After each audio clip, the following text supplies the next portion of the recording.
In front of me is SONY Xperia 5.2, and let me show you how to change PIN to your SIM card on the following device.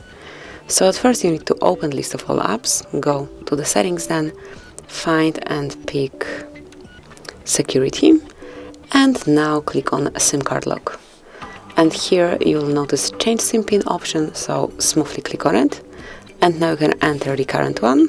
So in my case it's from 1 to 4, tap on OK, and now just enter a new one. So it can be 2580, tap on OK, and now you have to retype it just to confirm. Tap on OK, and that's it. As you can see, it has been done, so you've got new SIM PIN. Enjoy, thank you for watching, please subscribe our channel and leave the thumbs up.